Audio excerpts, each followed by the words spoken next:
నమస్తే, నేను ముఖేష్.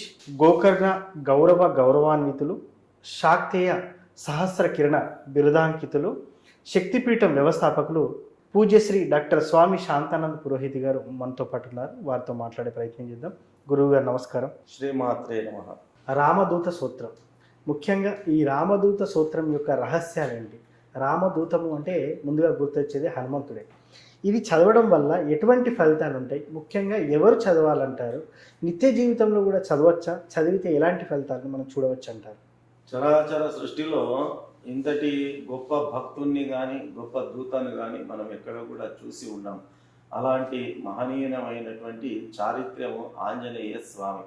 కాబట్టి రామదూత అనేటటువంటి పేరిట వారు ప్రసిద్ధిగాంచడం జరిగింది.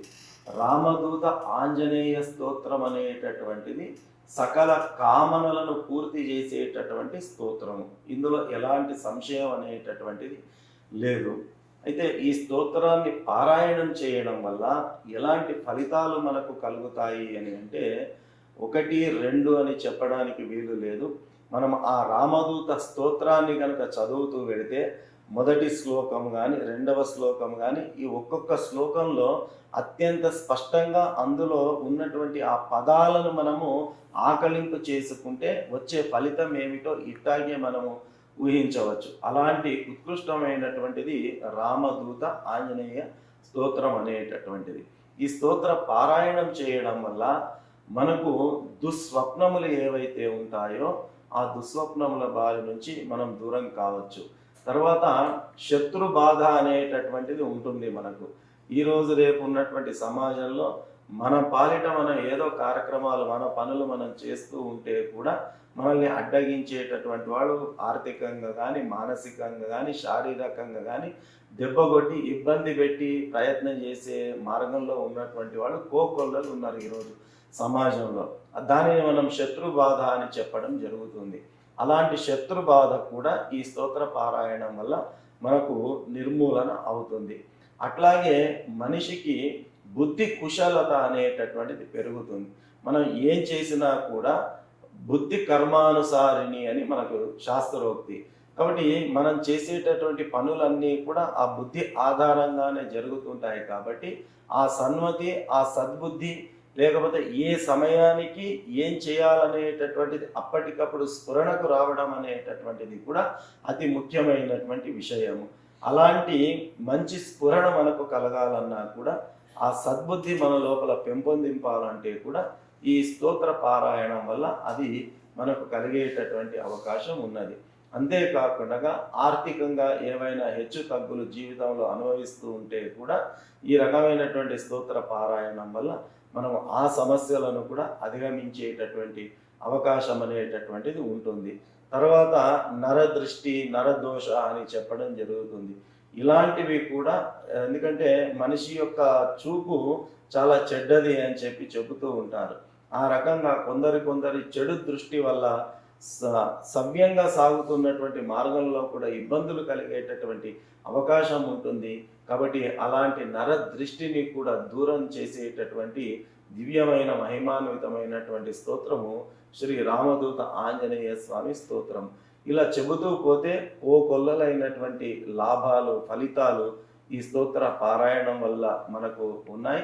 ఈ స్తోత్రాన్ని మనము శుచిగా, శుభ్రతగా స్నానం చేసుకొని ఆంజనేయ స్వామి వారి యొక్క చిత్రపటం కావచ్చు, లేదా రామ పరివారం యొక్క చిత్రపటం కావచ్చు పెట్టుకొని ఆ స్వామివారి యొక్క చిత్రపటం ముందు ఆవు నెయ్యి కానీ నువ్వుల నూనెతో కానీ దీపారాధన చేసుకొని మనము త్రికరణ శుద్ధితో ఈ స్తోత్రాన్ని గనక ప్రతిరోజు 41 సార్లు మండలం అని చెబుతారు. అలా మండల సంఖ్య పూర్తి చేసే అవకాశం లేకున్నప్పటికీ కూడా 3 పూటల్లో 3 సార్లు అయినా పారాయణం చేసుకోవచ్చు. ఇప్పుడున్నటువంటి కాలమాన పరిస్థితుల్లో ఉద్యోగ ధర్మ నిర్వహణలో ఇతరత్ర పనుల్లో మనకు ఆ 3 పూటలు కూడా చేసుకునే అవకాశం లేని సందర్భంలో ఉదయం స్నానం చేసిన వెంబడే కానీ లేకపోతే మన పనులన్నీ పూర్తి చేసుకున్న తర్వాత సంధ్యా సమయంలో కానీ అలా రోజులో ఏ ఒక్క పూట అయినా కూడా మనము త్రికరణ శుద్ధితో ఈ స్తోత్ర పారాయణం కనుక చేసుకున్నట్టయితే ఇది వరకు మనం చెప్పుకున్నటువంటి ఫలితాలన్నీ కూడా ఆ సద్భక్తులు పొందేటటువంటి అవకాశం ఉంటుంది. సో ముఖ్యంగా సార్ చాలామంది చదవడానికి ఉంటారు, కొంతమంది వినడానికి ఉంటారు. మరి విన్న చదివిన ఒకే ఫలితాన్ని మనం చూడవచ్చు అంటారా ఇలాంటి క్రమంలో? అంటే ఇక్కడ చదవడము అనేటటువంటిది అత్యంత ముఖ్యమైనటువంటి విషయం. ఇప్పుడు ఏదైనా ఒక పదార్థం ఉంది అనుకోండి, ఆ పదార్థాన్ని మనం తింటేనే మన కడుపు నిండుతుంది. వాళ్ళు తింటుండగా మనం చూస్తూ ఉన్నాం అనుకోండి, తినేవాడి కడుపు నిండుతుంది కానీ మనకు ఎలాంటి ప్రయోజనము ఉండదు. అలాగే వింటే కూడా ఫలితం అనేటటువంటిది ఉంటుంది, లేదు అని చెప్పడానికి వీలు లేదు. ఎందుకంటే శాస్త్రంలో అది కూడా చెప్పారు, శృణ్వన్ తపః అనేటటువంటి మాటను మనకు చెప్పారు. వినడం కూడా ఒక గొప్ప తపస్సుతో సమానము అనేటటువంటి విషయాన్ని చెప్పారు. ఏదో మామూలుగా మనం ఫోన్లో కానీ ఇతరత్ర యూట్యూబుల్లో కానీ అట్లా వినడం కంటే కూడా స్వయంగా మనం ఉచ్చరించి ఆ పారాయణం చేయడం వల్ల ద్విగుణీకృతమైనటువంటి సత్వరమైనటువంటి ఫలితాలు పొందేటటువంటి అవకాశం ఉంటుంది. కాబట్టి మనం వ్యక్తిగతంగా మనం పారాయణం చేయడం అనేటటువంటిదే అత్యంత శ్రేయోదాయకమైనటువంటి విషయం.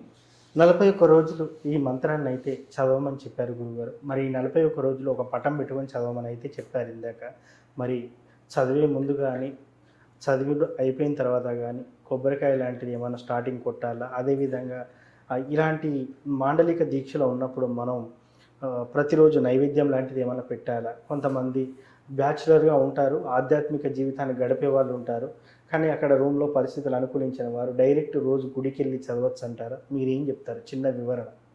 మన ధర్మంలో భక్తి అనేటటువంటిది అత్యంత సరళీకృతమైనటువంటిది. ఇది మనస్సుకు సంబంధించినటువంటి విషయం, చిత్తశుద్ధికి సంబంధించినటువంటి విషయం. కాబట్టి 41 రోజులు పారాయణం చేయాలన్న ఒక మండల దీక్ష చేపట్టినప్పుడు ఏదైనప్పటికీ కూడా సంకల్పం అనేటటువంటిది అత్యంత ముఖ్యమైనటువంటిది. కాబట్టి మొదటిసారి ప్రారంభం చేసేటప్పుడు బ్రాహ్మణోత్తముల ద్వారా ఆ యొక్క సంకల్ప పూజ చేసుకొని స్తోత్రాన్ని ప్రారంభించడం అనేది అత్యంత విశేషమైనటువంటిది. తర్వాత మండల కాలము పూర్తయిపోయిన తర్వాత ఉద్యాపన అనేటటువంటి పదప్రయోగం చేస్తారు. అంటే ముగింపు అని అర్థం. ఆ ముగింపు సందర్భంలో స్వామివారికి విశేషంగా అర్చన అభిషేకాది కార్యక్రమాలను చేయించడము, మామూలుగా వడల హారాన్ని ఆంజనేయ స్వామికి సమర్పిస్తారు, అత్యంత ప్రీతిపాత్రము అని చెప్పి.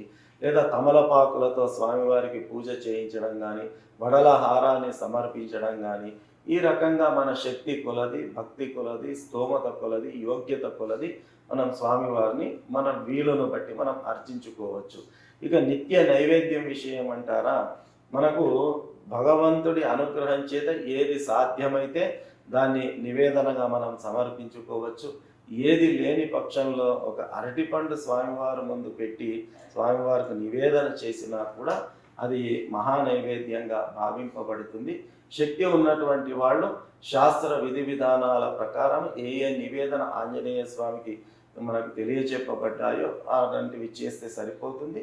శక్తి లేనటువంటి వాళ్ళు మామూలుగా పాలు చక్కెర పెట్టిన, బెల్లము పుట్నాలు పెట్టిన, లేదా అరటిపండు పెట్టిన, ఏ రకమైనటువంటిది సమర్పించినా కూడా భక్తితో సమర్పించడం అనేది ముఖ్యం. భగవంతుడు దాన్ని స్వీకరిస్తాడు, మనల్ని అనుగ్రహిస్తాడు.